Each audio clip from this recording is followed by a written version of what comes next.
Hey guys, welcome back. I haven't done a reading video in a long time. I still love reading and I thought I should probably do one because it's been a while. So I'm going to talk to you about the books I've read so far in 2020, so covering January through to April. So let's get started. So the first one I read this year, I actually don't have anymore. I gave it away after I finished it. So it was Before I Fall by Lauren Olivia. This book is about a girl who is tragically in a car accident and dies. And she basically wakes up again at the start of the day that she died and has to relive that day over and over and over again. And she keeps trying to change things to obviously prevent her death from happening, but every time she changes something, obviously there's a ripple effect and something else changes for somebody else. So it kind of shows you how your actions affect other people. Even the smallest thing that you do could have a big impact on someone else's life. So I really liked this book. It was quite fast-paced. I think some people say that they got sick of having the same thing happen again, like every chapter you just start again from the start of the book basically. But like each time it happened, you could see that she was getting more frazzled, like, how did this happen again? I thought I prevented dying last time, but I'm still woken up again this morning, the same morning I've done for the past few days. So I think that it was really fast-paced, moral lessons in there as well, just about how you should treat people, how the way you treat people affects them more than you probably know. And it also just, yeah, made you think about how you live your life and the choices you make, and that those choices can not only impact you but also impact other people without you even knowing about it. It was really good. I gave this book a 4 out of 5. I really enjoyed it and I'd recommend you read it as well. And there's also a movie which I watched after I read the book and I enjoyed that as well, so would definitely recommend. The next one I read was The Devil Wears Prada by Lauren Weisberger, not really sure how that's pronounced. So if you're like me, you would probably be familiar with the movie instead of the book. I had no clue that there was a book. There's this event called Bookfest, which I don't know if it happens in other countries. I think it happens in different parts of Australia, but it's basically a big second-hand book sale. Like, it's massive, and all of the proceeds go to Lifeline, which is an organisation in Australia that helps people with mental illness and suicide support and that kind of stuff. Really worth it. So I go every time if I can to get myself some books for some great prices, and also obviously to help out one of my favourite charities and organisations. As I was saying, I was familiar with the movie, but I saw this book at Bookfest and thought, well, I love the movie, I'm going to read this book. So if you're not familiar, this book is about a girl called Andy, and she really wants to get a new job.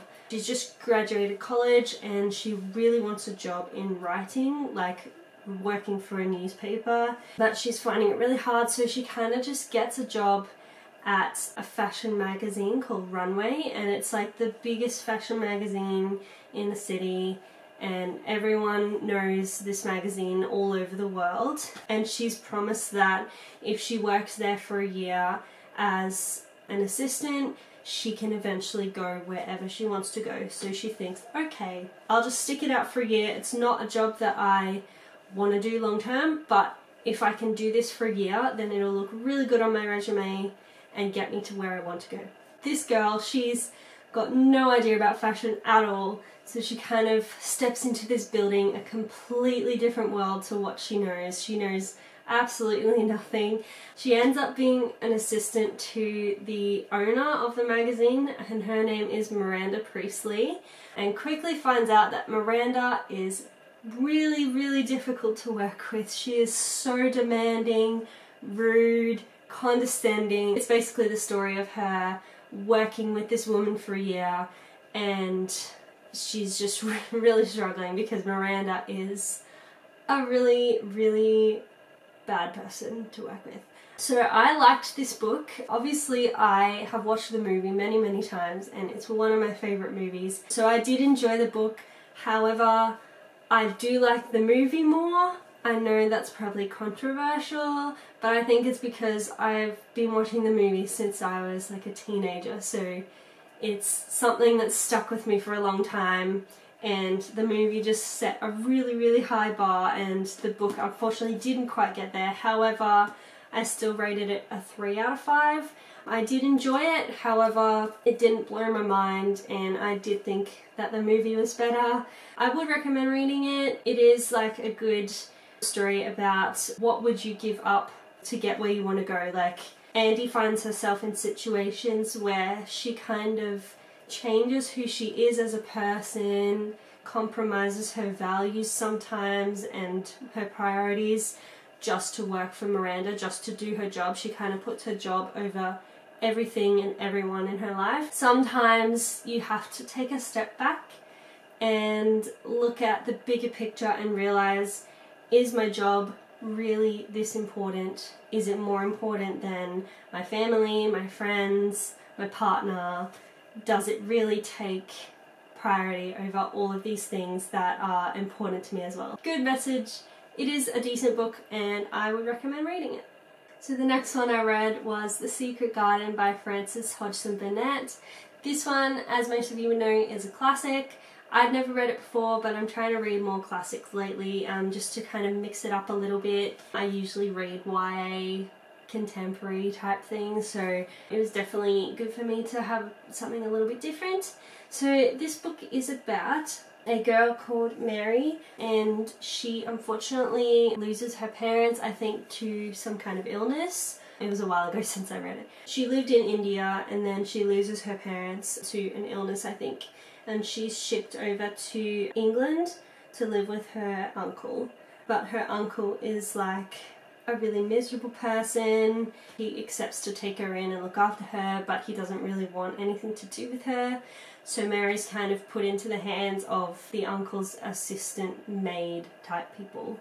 And he lives in this big mansion, and she's kind of coming into this completely new place, and she's all by herself and a bit lonely. So after that, she starts walking around outside because the uncle owns like a really big block of land with lots of gardens, so she walks outside and then eventually finds out that the uncle's wife, I think, died. She finds out that the wife had a garden that she would look after, but since her death the uncle has locked it up because it reminds him too much of his deceased wife, so he locks it up so he or anyone else in there won't be able to get in. Eventually Mary obviously finds the key to the secret garden, and then she goes in, and that's where she learns about plants and flowers and fruits and all this stuff.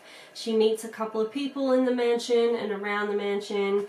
They kind of help her bring the garden back to life, and she just completely changes from someone who's miserable and lonely to someone who's just full of wonder. And one of her favourite things to do is just watch the grass and the flowers grow in this garden. So that's basically a summary. It was a while since I read it, and also quite a lot happened in this story, so I can't really remember exactly. But it was a decent read, and I think I rated it 4 out of 5. I did enjoy it, and it just made me want to buy more plants after I read this. I actually did buy a second plant not too long after I read this. This book, it was just really nice, and it just made you think about the simple things in life. It showed me like you don't need technology, you can just go outside and enjoy nature. So yeah, you should read this, and it was a 4 out of 5 for me. The next one I read was A Monster Calls by Patrick Ness.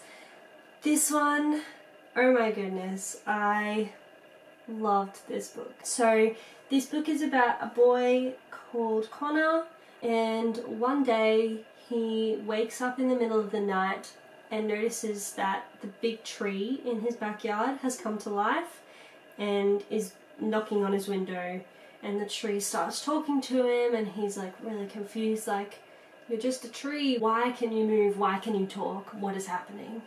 And it just seems to come out of nowhere. And then something bad happens in Connor's life. I won't say what it is. You can figure it out from like the first chapter, what's going to happen. The book is about the terrible thing like looming, and Connor trying to come to terms with it, trying to figure out how to move on, things like that. So yeah, it's just so emotional, it's so powerful.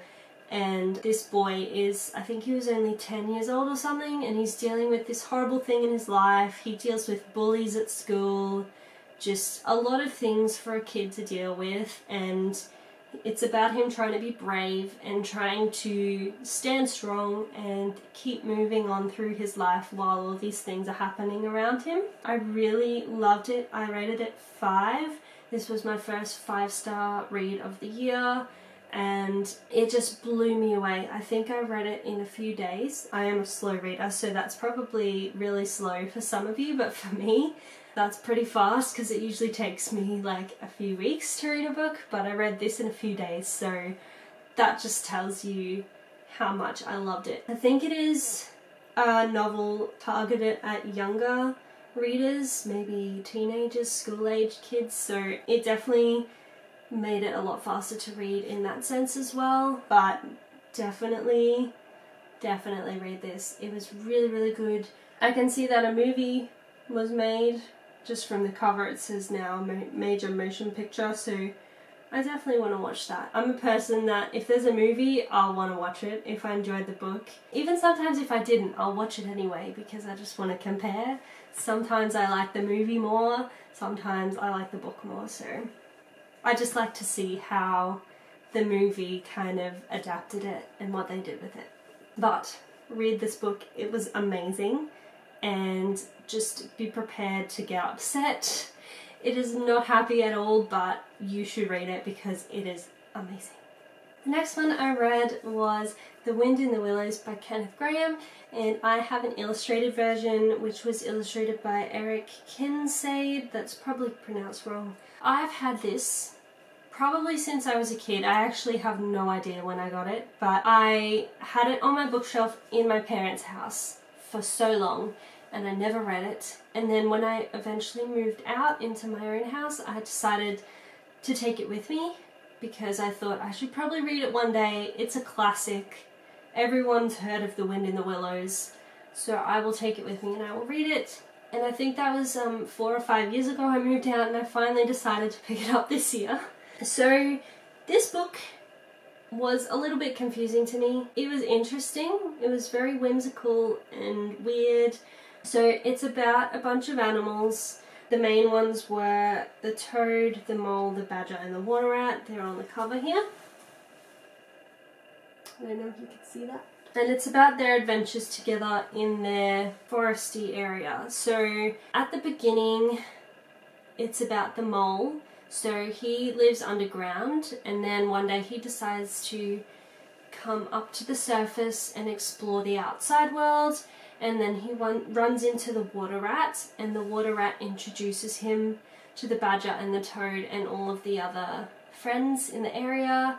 It shows the mole the river and the woods and all the pretty things that are outside. Then we move on to the toad, who has an obsession with motor cars, and one day the toad finds a car and steals it because he just wants to drive it so badly.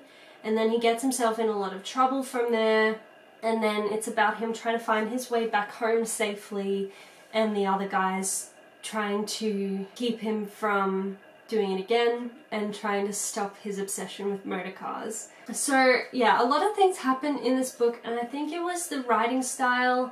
It was very old writing style, like classic language. I'm not really sure how to describe it, but you know those older books, the way they talk. So I think part of it was that I don't really understand books written in that way. Another example was when I read To Kill a Mockingbird. I had trouble understanding what they were saying because it was just an older style language. So I think this was kind of similar, and also I just didn't really understand the point of the story. It was okay, and I think the illustrations definitely helped as well. I'll show you some. So it kind of has these illustrations on both pages, like down the sides. So they're really, really nice illustrations, and I did enjoy looking at those each time I turned the page. But I did struggle to finish it, and I don't think I would have finished it if it weren't for the illustrations. So I gave this book a 3. It was okay. It wasn't bad, but I didn't love it either. Again, that's probably just me not really being able to connect with older books because I'm so used to reading books set in current time that I can't really understand what they're saying if they're set way in the past. That was my opinion. It was okay, but I can now say that I've read it, so that is good. That is something that I've wanted to read for a while, and I finally did it, and I can say that I've done it and it was okay. So that's it for this video. These are all the books that I have read from January to April, plus Before I Fall, which, as I said, I don't have anymore. So yeah, it wasn't bad. The last few months of reading have been pretty good. I have enjoyed all of the things I've read so far, and I've finished them all. Last year I had a couple of didn't finishes, which was unfortunate. Thank you so much for watching. I look forward to doing these more. I'll probably be doing them every few months because, as I said, I'm not a fast reader, so it usually takes me a few weeks to read one book. So that I have a few to talk about in one go, I'll probably do them every few months, just to give the video some substance. So thanks for watching, guys. I will see you next time. Bye!